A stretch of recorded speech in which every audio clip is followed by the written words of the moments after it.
Hello guys, welcome to this video. This will be going to the third video of financial management practical. तो इस video में हम capital budgeting का practical portion cover करने वाले हैं। आई होप आपने इससे पहले टाइम वैल्यू ऑफ मनी की दोनों वीडियोस देख ली होंगी, क्योंकि वो बहुत इंपॉर्टेंट है कैपिटल बजटिंग के लिए। अगर आपको नहीं आता टाइम वैल्यू ऑफ मनी तो आप वो वाली वीडियो चेक कर सकते हैं। For now let's begin with this. तो सबसे पहले हम स्टार्ट करते हैं पे बैक पीरियड से। तो पे बैक पीरियड का मतलब, जैसा हमें नाम से पता चल रहा है, कि हमारा पैसा हमें कितने टाइम में पे बैक हो रहा है। तो उस पीरियड को हम कैलकुलेट करते हैं कि हमें कितने टाइम में हमारा पैसा वापस मिल रहा है। दैट इज़ पे बैक पीरियड। तो मैं आपको एक एग्जांपल से बताता हूँ। सपोज़ हमने किसी प्रोजेक्ट में 60,000 इन्वेस्ट किए और उस प्रोजेक्ट में 60,000 लगाने के बाद हमें हर साल 20,000 रुपये मिल रहे हैं 4 साल तक। फर्स्ट ईयर में 20,000, दूसरे ईयर में 20,000, थर्ड ईयर में 20,000 एंड फोर्थ ईयर में 20,000। हमने लगाए थे 60,000, हमें टोटल मिले 80,000। फर्स्ट ईयर में 20, सेकंड में 20, थर्ड में 20, फोर्थ में 20। तो जो हमारा पैसा है वो हमें थर्ड ईयर में रिकवर हो जाएगा 60,000। 20 + 20 + 20 60। तो हमारा पे बैक पीरियड हो गया 3 ईयर्स। तो आपको दिख रहा होगा ये केस हो गया इक्वल कैश फ्लोज का। हमें हर साल equal amount of money receive हो रही है। तो यहाँ पे लिखा है when equal cash flows are generated every year when the cash flows are in the form of annuity. Annuity की फॉर्म में है, हर साल इक्वल अमाउंट ही रिसीव हो रहा है और इक्वल टाइम पीरियड पे हो रहा है। So the pay back period का फॉर्मूला दे रखा है initial investment upon annual cash flow. So initial investment is 60,000 और एनुअल कैश फ्लो है 20,000 का। तो 60,000 डिवाइडेड बाई 20,000। तो इसके थ्रू भी आंसर हमारा 3 ही आ रहा है। सो ये तो बेसिक केस था। अब चलते हैं सेकंड केस पर। When cash inflows are unequal, तो उसका फॉर्मूला दे रखा है P + B/C। अब ये क्या है, इसको हम ढंग से एग्जाम्पल से समझते हैं। तो इसके लिए हमें क्वेश्चन दे रखा है project requires an outflow of 40,000 and the expected inflows generated from the project are 10,000, 12,000, 10,000, 7,000, 5,000 for the next 5 years. Calculate payback period. अब यहाँ पे हम कंसीडर करेंगे कि हमें जो पैसा मिल रहा है वो एक इक्वल टाइम पीरियड के बाद मिल रहा है। मतलब अगर हर साल के एंड में मिल रहा है तो हर साल के एंड में ही मिल रहा है। तो ये फर्स्ट ईयर के एंड में 10,000, सेकेंड ईयर के एंड में 12,000, थर्ड ईयर के एंड में 10,000 एंड सो ऑन। बट यहाँ पे अमाउंट्स इक्वल नहीं है, तो हमें ये वाला फॉर्मूला यूज़ करना पड़ेगा when cash inflows are unequal वाला। तो अब कैसे करना है देखते हैं। सबसे पहले आपको एक टेबल बनानी है ऐसे, और आपको क्यूमुलेटिव कैश इनफ्लो निकालना है पहले। तो कैसे निकलेगा, तो फर्स्ट ईयर के बाद क्यूमुलेटिव कैश इनफ्लो 10,000 ही होगा और तो कुछ हमें रिसीव हुआ नहीं। सेकेंड ईयर के एंड में 10,000 क्यूमुलेटिव कैश इनफ्लो वाले सेल से हमें लेना है 10,000, वो भी मैं आपको बताऊँगा क्यों। प्लस सेकेंड ईयर का कैश इनफ्लो। तो सेकेंड ईयर के बाद हमें टोटल 22,000 मिल चुके हैं। अब यहाँ पे हमने इसको क्यों लिया था वो समझते हैं पहले। हमने किया था दिस प्लस दिस। अब जब हम यहाँ से ड्रैग डाउन करेंगे तो यहाँ पे 32,000 हो गया और हुआ क्या है 22,000 + 10,000। तो जो प्रीवियस क्यूमुलेटिव कैश इनफ्लो है प्लस नेक्स्ट ईयर का कैश इनफ्लो, हमें क्यूमुलेटिव कैश इनफ्लोज कैलकुलेट करने के लिए यही करना पड़ेगा। अब यहाँ 32,000 आया तो हमें नेक्स्ट के लिए चाहिए 32,000 + 7,000। तो इसलिए हमने यहाँ से ऐड करना स्टार्ट किया था। अब हम इसको नीचे तक ड्रैग डाउन कर देते हैं। तो फोर्थ ईयर के एंड में हमें टोटल 39,000 मिल चुके हैं और फिफ्थ ईयर के एंड में 44,000 मिल चुके हैं।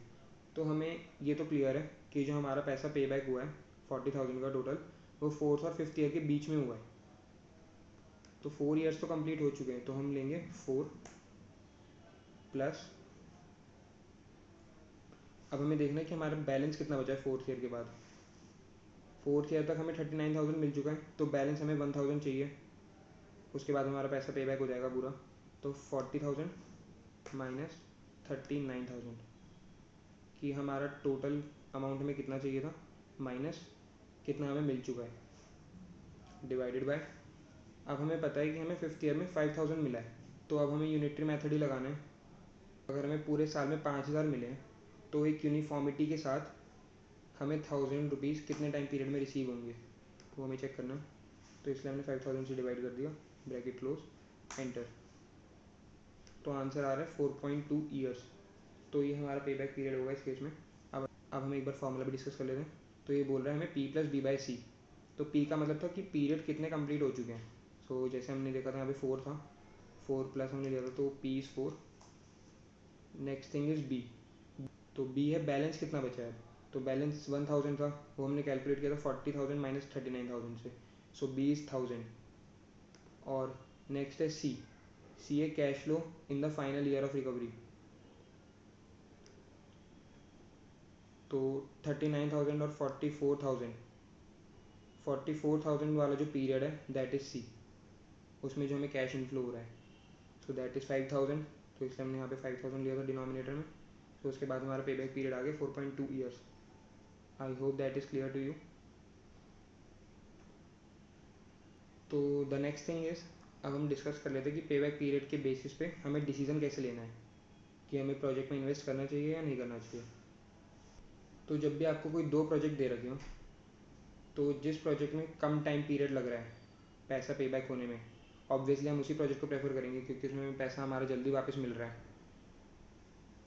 और अगर सिंगल प्रोजेक्ट का केस है तो आपको एक टाइम पीरियड दे दिया होगा कि कंपनी एक्सपेक्ट कर रही है कि उसको इतने टाइम पीरियड में पैसा रिसीव हो जाएगा। अगर उतने टाइम पीरियड या उससे पहले रिसीव हो रहा है तो ही हम प्रोजेक्ट लेंगे, नहीं तो नहीं लेंगे। Now let's move to the next method which is average rate of return. इसमें आपको सिर्फ फॉर्मूला याद करना है। तो इसका फॉर्मूला है क्या, मैं आपको बता देता हूँ। तो ARR का फॉर्मूला है average annual profit after tax divided by average investment in the project. अब एवरेज प्रॉफिट आफ्टर टैक्स के लिए आपको क्या करना है, आपको प्रॉफिट आफ्टर टैक्सेस दे रखे होंगे। अगर बिफोर टैक्स दे रखा है तो आपको उसमें से पहले टैक्स माइनस करना है, उसको आफ्टर टैक्स में कन्वर्ट करना है, और उसके बाद उसका आपको एवरेज निकालना है, normal mean. And the next thing is average investment in the project. उसका फॉर्मूला है 0.5 into cost minus salvage plus additional working capital. अगर दे रखी है एडिशनल वर्किंग कैपिटल तो ही लेंगे, नहीं तो नहीं कंसीडर करना। तो let's move to the question. यहाँ पे हमें बोला है ABC limited is planning to purchase a machine costing 60,000 and having a salvage value of 8,000। The economic life of machine is 5 years and it is likely to give following earnings after tax. तो हमें यहाँ पे पहले after tax ही दे रखा है which is 6,000, 7,000, 5,000, 6,000 and 8,000। तो हम यहाँ कंसीडर करेंगे कि हमें इक्वल टाइम इंटरवल के बाद ही पैसा रिसीव हो रहा है फर्स्ट ईयर के एंड में। तो पहले निकालते हैं एवरेज प्रॉफिट। उसके लिए हम फंक्शन यूज़ करेंगे एवरेज, नंबर सेलेक्ट करने हैं, तो इन सारे नंबर को सिलेक्ट कर लिया, एंटर। तो हमारे एवरेज प्रॉफिट्स आ गए 6,400। Next is average investment. तो इसके लिए हमने फॉर्मूला ऊपर डिस्कस किया था। First is 0.5 into cost is 60,000 minus salvage value bracket close plus salvage value. Additional working capital में नहीं दे रखी, सो press enter. Average investment is 34,000। अब हमें ARR कैलकुलेट करना है which is average profits divided by average investment, enter. तो answer हमारा आ रहा है 18.82%। अब ARR के बेसिस पे डिसीजन मेकिंग कैसे होगी एक बार वो डिस्कस कर लेते हैं। तो मैंने यहाँ पे रूल लिखा हुआ है, if the ARR is greater than the pre specified और desirable rate of return then we will accept the project, और if the average rate of return is less than the pre-specified or desirable rate we will reject the proposal। तो हमें question में बोल रखा था the machine B purchase if the companies required rate of return is 20%। हमें required rate 20% दे दिया और हमारा आंसर आ रहा है 18.82। तो हम ऑब्वियसली रिजेक्ट कर देंगे प्रपोजल क्योंकि हमारा average rate of return desirable rate से कम है। तो ये तो केस हो गया कि हमारे पास जब एक प्रोजेक्ट है। अगर आपको दो प्रोजेक्ट दे रखे हैं, दो से ज़्यादा दे रखे हैं, तो जिसका ARR हाईएस्ट होगा हम उसको कंसीडर करेंगे। So that is all about ARR। Now let's move to the next method which is net present value. अब यहाँ से जितने भी मेथड्स हैं ना, हमें सब में डिस्काउंटिंग यूज़ करनी है। अभी तक आपने देखा होगा हमने अभी तक कहीं पे भी डिस्काउंट नहीं किया था, क्योंकि ऑब्वियस सी बात है जब भी हमें इन्फ्लोज होंगे हम उसकी प्रेजेंट वैल्यू से ही उसको कंपेयर कर सकते हैं, क्योंकि एक साल बाद 20,000 जो आज है वो 20,000 नहीं रहेंगे। हमें सपोज़ आज कुछ 20,000 से ख़रीद रहे हैं, तो एक साल बाद वो हमें सेम चीज़ 20,000 की तो नहीं मिलेगी ना, तो इसलिए हमें प्रेजेंट वैल्यू कंपेयर करनी पड़ेगी। तो इसके बाद जितने भी मेथड्स हैं हमें सब में डिस्काउंटिंग यूज़ करनी है। तो let's begin with the first method, that is net present value. तो जैसे ही नेम हमें सजेस्ट कर रहा है नेट प्रेजेंट वैल्यू, नेट मतलब हमें कुछ तो माइनस करना है, तो हम समझते हैं कि हमें क्या माइनस करना है। सो एनपीवी का फॉर्मूला होता है sum of present value of cash inflows. हमारे पास कैश इनफ्लोज जो हुए हमें उनकी प्रेजेंट वैल्यू निकालनी है, और जो भी हमारे कैश आउटफ्लो हुए हैं उनकी प्रेजेंट वैल्यू माइनस करनी है, तो हमारी नेट प्रेजेंट वैल्यू आ जाएगी उससे। तो स्टार्ट करने से पहले मैं आपको एक बात बता दूं कि हमें नेट प्रेजेंट वैल्यू कैलकुलेट करने के लिए कैश इनफ्लोज और कैश आउटफ्लोज चाहिए होते हैं, जैसा फॉर्मूले में लिखा हुआ है। और जब हमने पे बैक पीरियड निकाला था तो भी हमें कैश इनफ्लोज और कैश आउटफ्लोज ही चाहिए थे, बट एआरआर के केस में हमने प्रॉफिट्स का यूज़ किया था, प्रॉफिट आफ्टर टैक्स का। एनपीवी के केस में भी हमें कैश इनफ्लोज और कैश आउटफ्लोज ही चाहिए। अगर आपको कैश इनफ्लो नहीं दे रखा, प्रॉफिट आफ्टर टैक्स गिवन है जैसे एआरआर के केस में था, तो आपको डेप्रिसिएशन ऐड करना पड़ेगा हर साल, ताकि जो आपका प्रॉफिट आफ्टर टैक्स है हर साल का वो कन्वर्ट हो जाए कैश फ्लो आफ्टर टैक्स में। सिर्फ डेप्रिसिएशन ही दे रखा होता है। जनरली जो फॉर्मूला होता है वो ये होता है, cash flow after tax is equals to profit after tax plus non cash expenditure. Non cash expenditures में हमें डेप्रिसिएशन ही गिवन होती है ज़्यादातर, अगर कुछ और भी दे रखा तो वो भी ऐड कर देंगे, बट नहीं दे रखा होता तो मैंने इसलिए आपको सीधा डेप्रिसिएशन ही बोला। सो हम मूव करते हैं क्वेश्चन पर। R S limited is planning to buy a machine for 1 lakh, तो हमें कैश आउटफ्लो दे दिया 1 लाख का। The cash flow after tax from this machine in the next 5 years will be as follows. अब हमें कैश फ्लो आफ्टर टैक्सेस ही given है, तो हमें कुछ ऐड वगैरह करने की ज़रूरत नहीं है। तो फर्स्ट ईयर के एंड में हमें 26,000 मिल रहे हैं, सेकेंड ईयर के एंड में 29,000, थर्ड ईयर में 32, फोर्थ में 35, फिफ्थ में 38। Using NPV method give your advice whether the machine should be purchase if the cost of capital is 10%। हमें रेट दे दिया 10%। अब हमें एनपीवी कैलकुलेट करना है। तो जो हमारा कैश आउटफ्लो है वो फर्स्ट ईयर की बिगिनिंग में हुआ है, जब हमने मशीन खरीदी है, और उसने हमें रिटर्न देने स्टार्ट किए फर्स्ट ईयर के एंड से, सेकेंड ईयर के एंड से, थर्ड ईयर के एंड से। तो ये तो हमारे पास ऑब्वियसली प्रेजेंट वैल्यू में ही है, जब हमने आज पैसा लगाया तो वो प्रेजेंट वैल्यू में ही है 1 लाख। ये हमें 1 साल बाद की वैल्यू दे रखी है, 2 साल बाद की वैल्यू दे रखी है, 3 साल के बाद की वैल्यू दे रखी है, एंड सो ऑन। तो हमें इन सबको प्रेजेंट वैल्यू में कन्वर्ट करना है। तो इसके लिए हम डायरेक्ट फंक्शन यूज़ करेंगे, माइनस एन पी वी, ये इनबिल्ट फंक्शन एक्सेल में। ये पहले कैश फ्लो को 1 साल पीछे लेके आएगा, तो आपको ध्यान रखना है आपको इस फंक्शन में कभी भी कैश आउटफ्लो नहीं डालना, क्योंकि वो ऑलरेडी प्रेजेंट वैल्यू में है। नहीं तो वो उसको पहले 1 साल पीछे लेके जाएगा, फिर इसको सेकेंड ईयर से पीछे लेके जाना स्टार्ट करेगा। हमें ऐसा नहीं करना, क्योंकि ये प्रेजेंट वैल्यू में ऑलरेडी है, तो हम इसको नहीं कंसीडर करेंगे। तो आपको ये चीज़ हमेशा ध्यान रखनी है। सबसे पहले हमें फंक्शन में बोला है रेट, तो रेट इज़ 10%। उसके बाद हमें वैल्यूज़ दे रखी हैं, तो हमें सारी वैल्यू सेलेक्ट करनी है, bracket close and enter. Answer हमारा माइनस में आ रहा है, स्टार्टिंग में माइनस से इनपुट कर रखा था, मैं इसको रिमूव कर देता हूँ एंड एंटर। तो जो हमारी कैश इनफ्लोज की प्रेजेंट वैल्यू आ रही है वो आ रही है 1,19,145। अब जो हमारा आउटफ्लो है हम इसमें से माइनस कर देंगे, इसको हमें अलग से माइनस करना है एंड ब्रैकेट क्लोज। तो हमारी नेट प्रेजेंट वैल्यू आ रही है 19,145। तो ये जो हमें रेट दे रखा है हमने इसके बेसिस पे डिस्काउंटिंग की थी इनकी, तो अगर ये पॉजिटिव आ रही है तो यानी हमें प्रॉफिट ही हो रहा है। तो जब भी आपको सिंगल प्रोजेक्ट दे रखा होगा एनपीवी के बेसिस पे डिसीजन मेकिंग अगर आपको करनी है, तो जो हमारी कंप्यूटेड वैल्यू है एनपीवी की, that should have to be positive, otherwise we will reject the project. तो यहाँ पे पॉजिटिव वैल्यू आ रही है तो हम इस प्रपोजल को एक्सेप्ट कर लेंगे, और second case will be more than one project. जब भी आपको एक प्रोजेक्ट से ज़्यादा प्रोजेक्ट दे रखे हो तो जिस केस में सबसे ज़्यादा एनपीवी होगा हम उस प्रोजेक्ट को कंसीडर करेंगे। Now let's move to the next method which is profitability index. ये मोर और लेस एनपीवी जैसे ही है, इसका फॉर्मूला हम डिस्कस कर लेते हैं। तो एनपीवी में हम क्या कर रहे थे, sum of present value of cash inflows minus sum of present value of cash outflows. इसमें हमें sum of present value of cash inflows को sum of present value of cash outflows से डिवाइड करना है। उसमें माइनस कर रहे थे, इसमें डिवाइड करना है।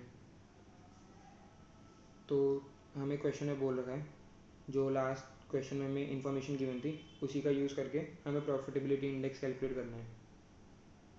तो हमने देखा था sum of present value of cash inflows 1,19,145 था और sum of present value of cash outflows 1 lakh था। तो अब हम इनको सिंपली डिवाइड कर देंगे।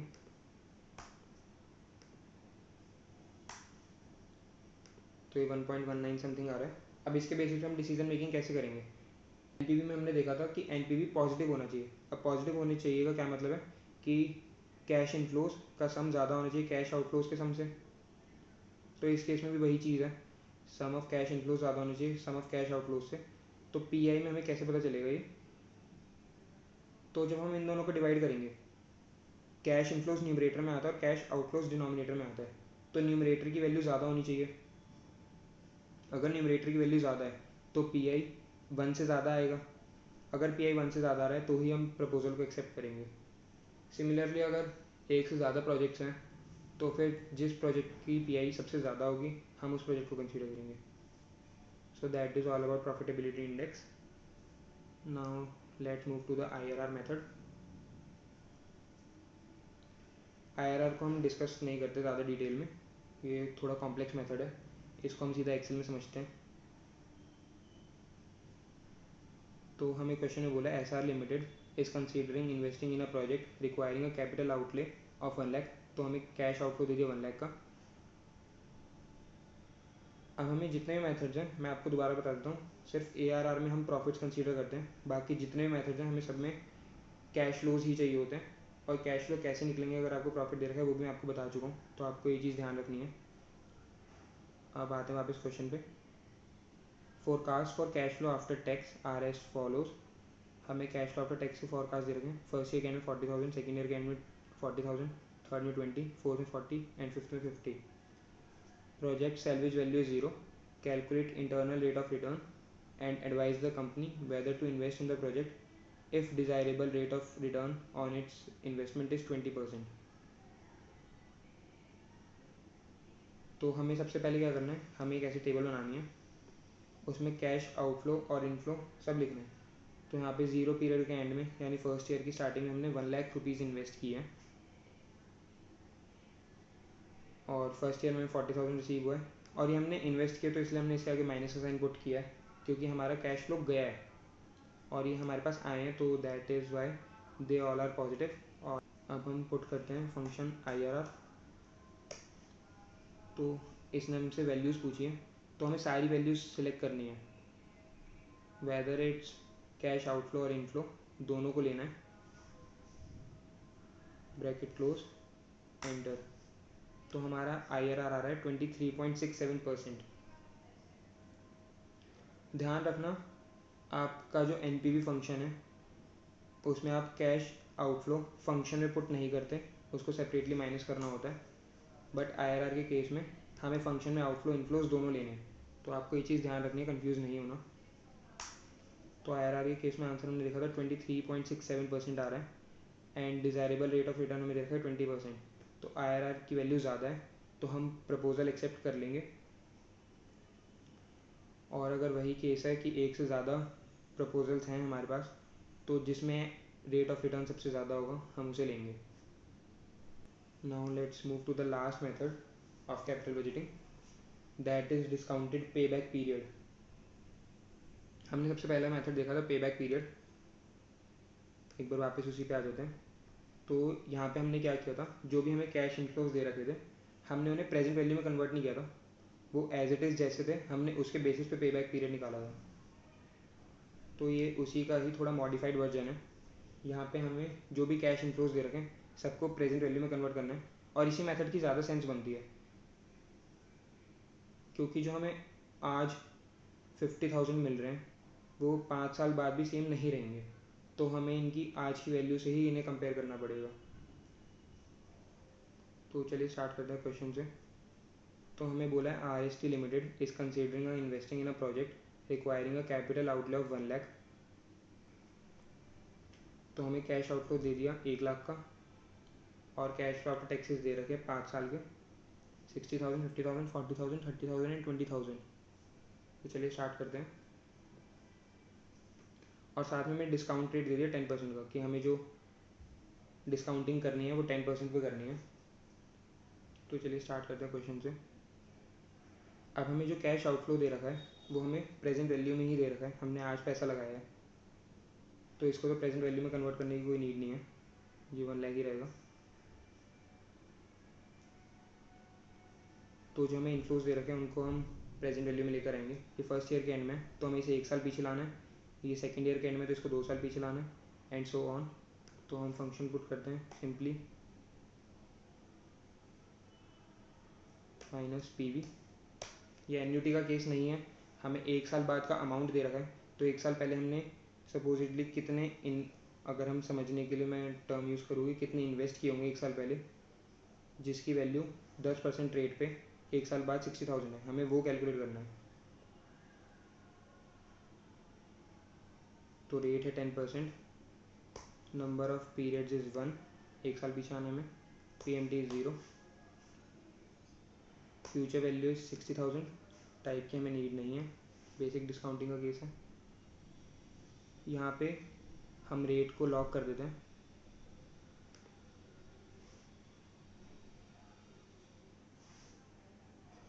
ताकि हम नीचे ड्रैग डाउन करें तो रेट यही रहे, बाकी वैल्यू चेंज होती रहे। इनको ड्रैग डाउन कर देता हूँ, तो ये हमारी प्रेजेंट वैल्यूज़ आ गई सबकी। अब जो पूरा क्वेश्चन है वो जैसे हमने पे बैक पीरियड में किया था वैसे ही जाएगा।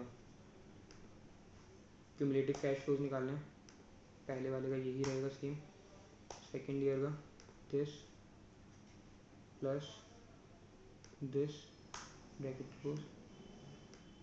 अब नीचे तक आ देते हैं, तो ये हमारे सारे क्यूमुलेटिव कैश फ्लोज आ गए। तो जैसे हमने पे बैक पीरियड में फॉर्मूला यूज़ किया था वही सेम फॉर्मूला यूज़ होगा। हमें देखना है कि हमारे 1 लाख रुपए हमें कितने टाइम पीरियड में वापस मिल रहे हैं on the basis of present value. तो हमें दिख रहा है कि सेकेंड ईयर में हमें 95,000 समथिंग मिले, और थर्ड ईयर में हमारा टोटल हो गया 1,25,000 समथिंग।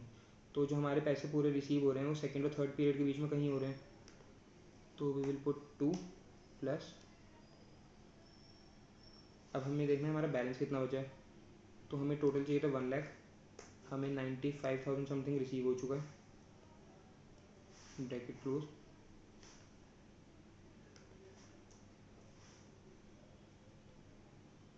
और हम डिवाइड करेंगे कि थर्ड ईयर में हमें 30,000 रिसीव हो रहा है, तो बचे हुए 4,000 समथिंग हमें कितने टाइम पीरियड में मिलेंगे, वो निकालने के लिए हमने 30,000 से डिवाइड कर दिया। अगेन वही यूनिटरी मेथड वाला concept, bracket close and enter.